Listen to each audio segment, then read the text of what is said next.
Selamat malam pemirsa, Undang-Undang Cipta Kerja terus menuai kontroversi sejak disetujui hingga dianggap inkonstitusional bersyarat oleh Mahkamah Konstitusi. Pemerintah pun tidak habis akal untuk mengisi kekosongan hingga diajukannya undang-undang baru. Pemerintah mengganjalnya dengan peraturan pemerintah pengganti undang-undang. Tapi penerbitan Perpu Cipta Kerja oleh Presiden Joko Widodo mendapat banyak kritik dari berbagai kalangan. Selain disebut melecehkan kelembagaan Mahkamah Konstitusi, kalangan serikat pekerja juga menolak aturan baru ini. Dinilai setali tiga uang pemirsa dengan Undang-Undang Ciptaker sebelumnya. Bersama saya Fani Imaniar, Anda menyaksikan MNC News Prime. Untung rugi Perpu Cipta Kerja.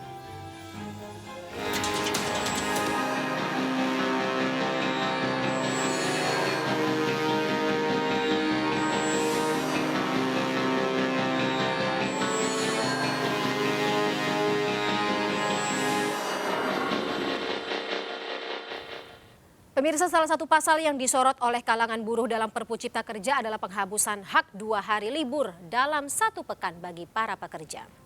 Pemerintah dinilai telah melanggar putusan Mahkamah Konstitusi yang menyebut Undang-Undang Ciptaker inkonstitusional bersyarat.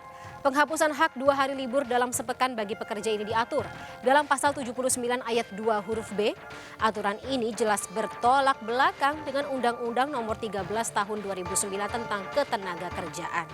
Namun Presiden Joko Widodo menyatakan pro dan kontra yang terjadi usai diterbitkannya Perpu tersebut adalah hal yang biasa. Jokowi mengklaim pro dan kontra yang terjadi bisa dijelaskan oleh pemerintah. Ya biasa dalam setiap kebijakan, dalam setiap keluarnya sebuah regulasi ada pro dan kontra, tapi semuanya bisa kita jelaskan. Ya, kebutuhan yang mendesak dan untuk menjawab tantangan perekonomian ke depan jadi alasan penerbitan Perpu nomor 2 tahun 2022 tentang Cipta Kerja. Dengan diterbitkannya Perpu Cipta Kerja tersebut secara otomatis menggugurkan status inkonstitusional bersyarat yang ditetapkan oleh Mahkamah Konstitusi. Pemerintah menyatakan ancaman resesi global akan berdampak pada peningkatan inflasi dan ancaman stagflasi. Putusan MK terkait Undang-Undang Cipta Kerja ini sangat mempengaruhi perilaku dunia usaha baik di dalam maupun di luar negeri. Di sisi lain, pemerintah terus berupaya untuk menjaring investasi sebagai salah satu kunci pertumbuhan ekonomi.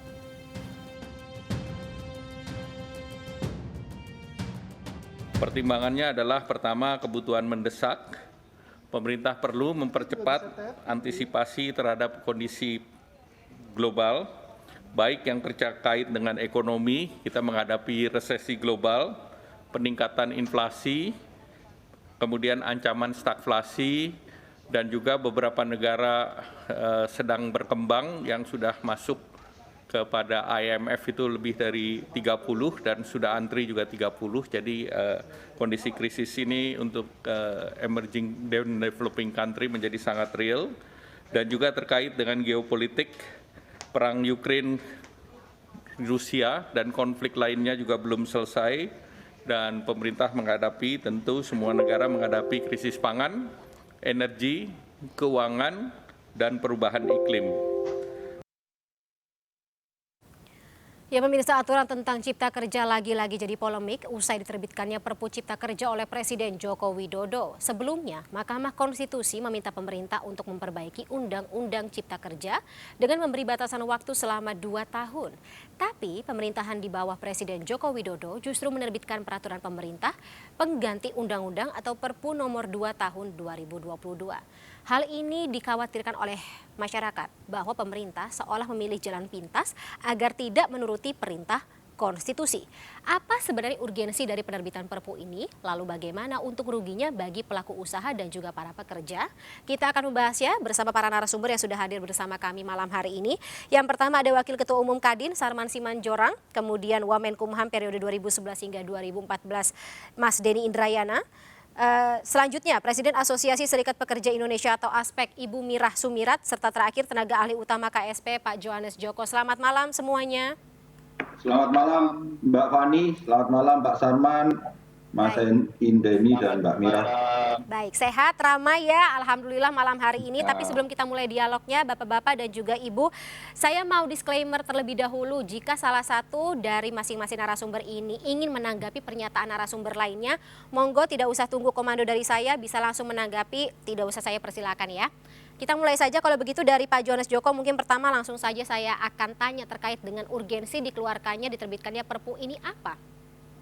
Ya Mbak, seperti yang kita ketahui bersama bahwa situasi kita hari ini, situasi Indonesia dalam skala global itu sedang tidak baik-baik saja kalau kita melihat situasi globalnya bahwa ada ancaman krisis pangan, krisis energi, krisis ekonomi, dan krisis keuangan yang diakibatkan oleh dua hal, yaitu pasca pandemi COVID-19 dan juga karena ekses dari perang Ukraina-Rusia.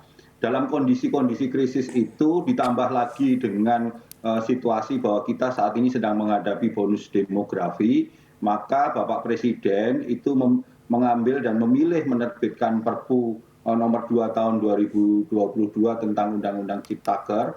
Gunanya adalah dalam situasi yang dihadapi bangsa Indonesia ini untuk menghadapi krisis itu, maka Bapak Presiden sebagai pimpinan negara, sebagai kepala negara, mengambil inisiatif untuk melindungi anak-anaknya, untuk melindungi bangsa ini dalam menghadapi krisis ke depan.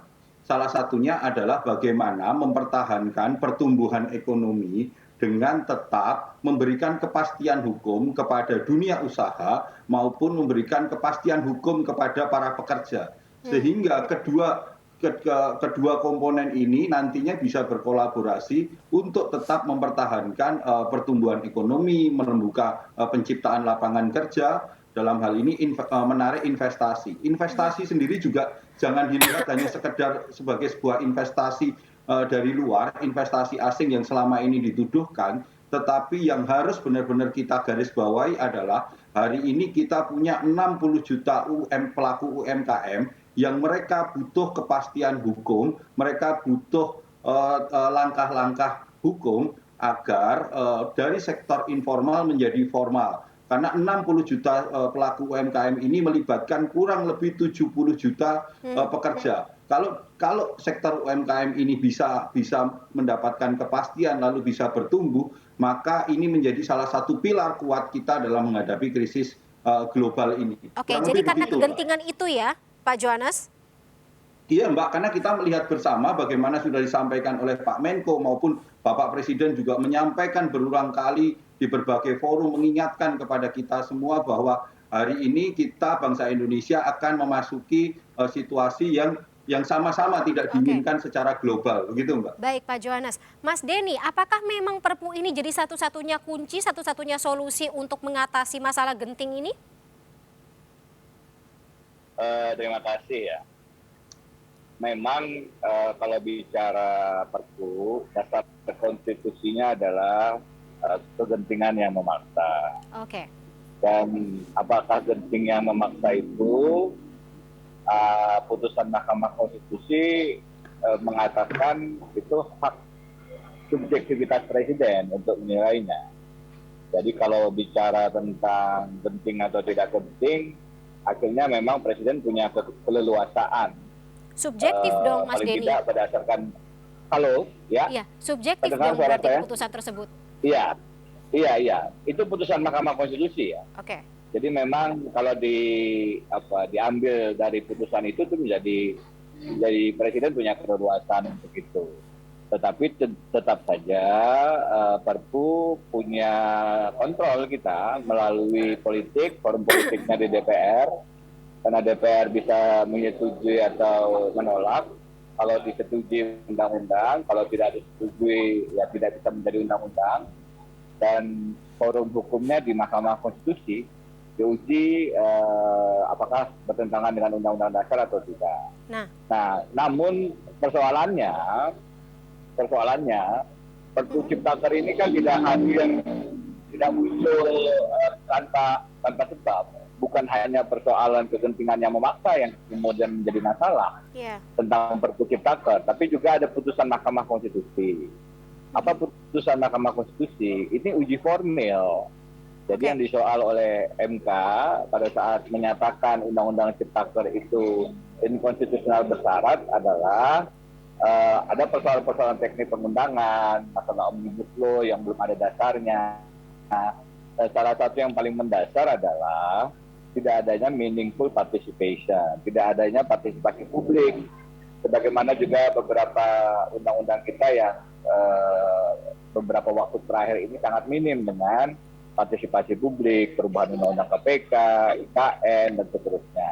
Oke. MK memberi catatan sangat serius agar ada perbaikan-perbaikan dalam proses legislasi, khususnya dalam public partisipasi itu. Nah, Mas Denny, Nah, pada Mas, titik inilah, ya, ya, Mas Denny saya potong. saya teruskan dulu ya. Oke, Ada- monggo. Oke.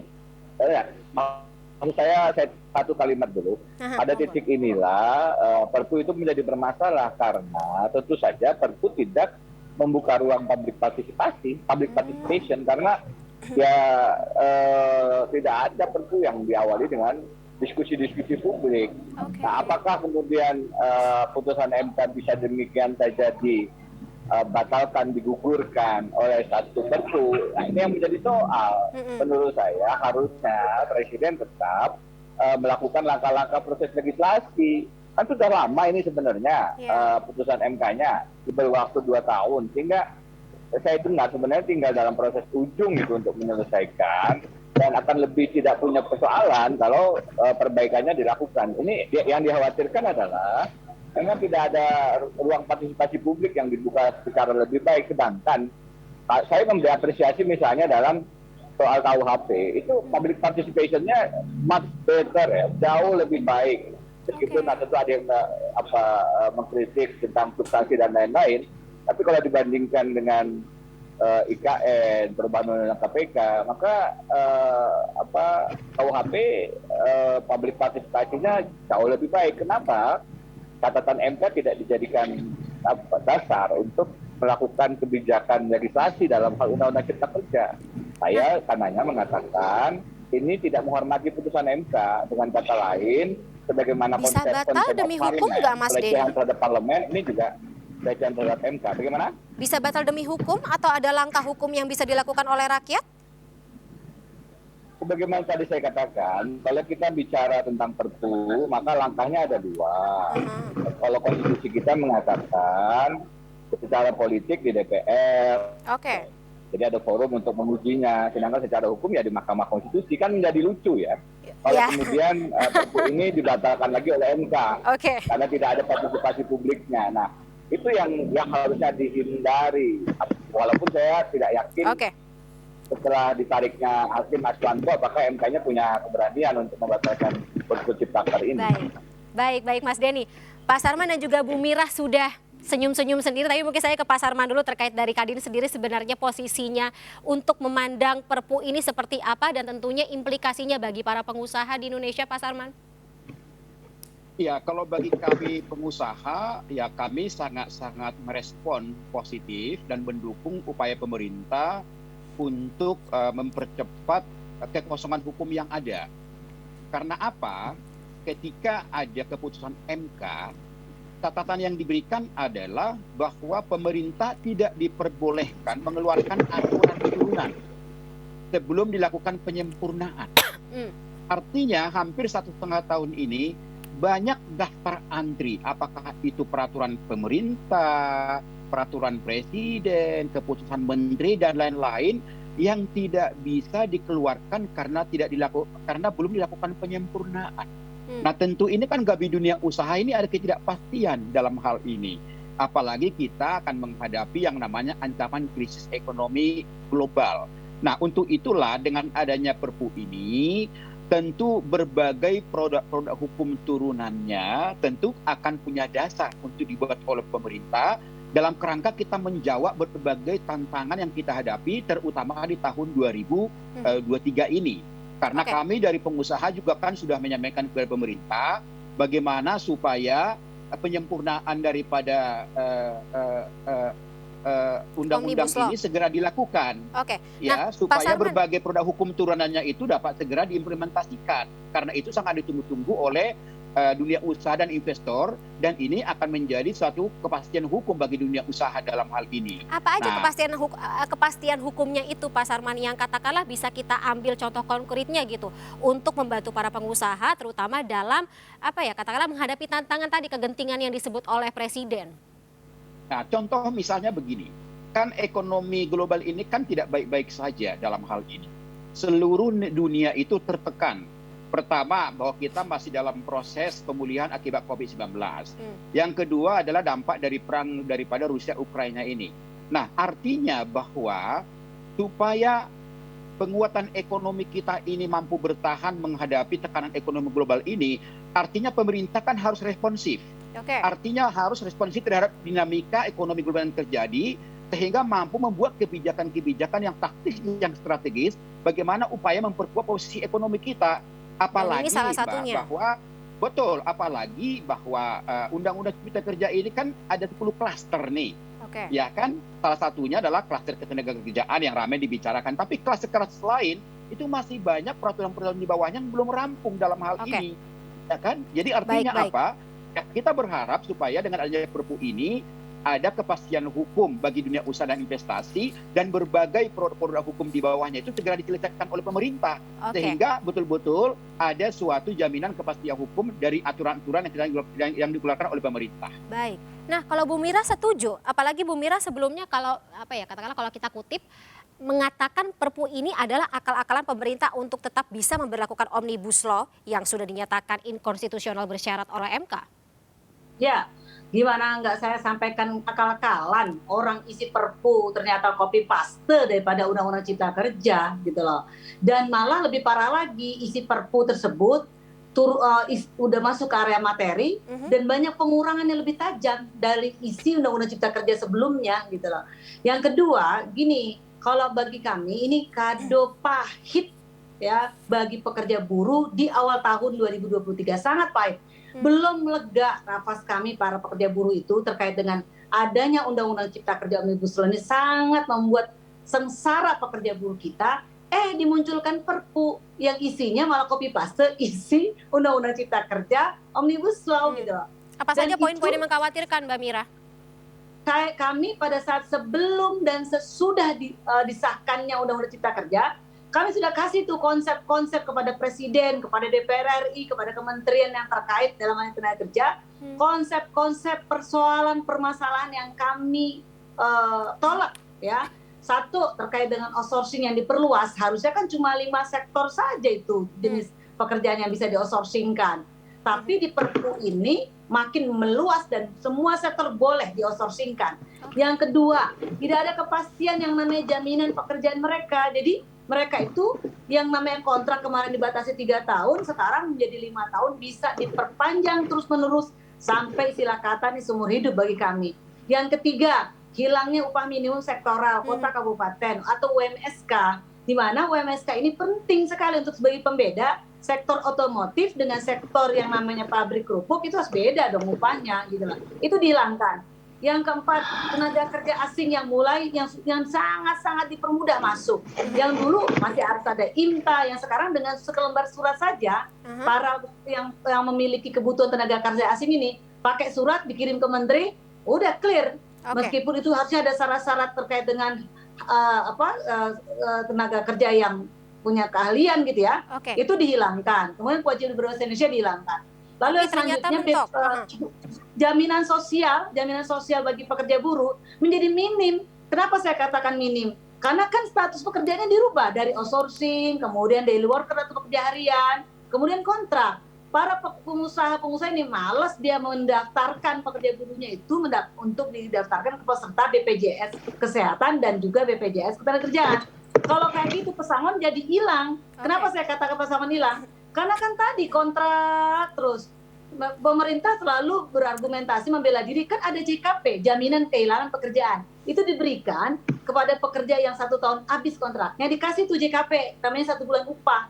Sebenarnya itu kan uangnya buruh juga yang diambil dari BPJS Ketenagakerjaan. Baik, Mbak Mira. Jadi sebelumnya memang sudah memberikan masukan kepada pemerintah, tapi lagi-lagi karena Perpu ini muncul atau dengan munculnya Perpu ini itu tidak terlaksana, begitu ya Pak Mbak Johannes? Fani, Yes. sebelum undang-undang Cipta Kerja itu disahkan maupun setelah undang-undang Cipta Kerja itu kita bisa kasih tuh ya poin-poinnya udah Oke. kita kasih. Sekarang dimunculkan Perpu yang isinya malah copy paste yang Oke. sesuatu memang banyak sekali persoalan-persoalan yang kami tolak, yang kami tentang dalam Oke. isi Perpu atau undang-undang Cipta Kerja Baik, itu sendiri. ini tupoksinya Pak Johannes untuk menjawab. Tapi tahan dulu Pak Johannes, Mas Denny, Pak Sarman dan juga Mbak Mira. Kita akan lanjutkan di segmen berikutnya ya. Tetaplah bersama kami pemirsa, MNC News Prime akan kembali.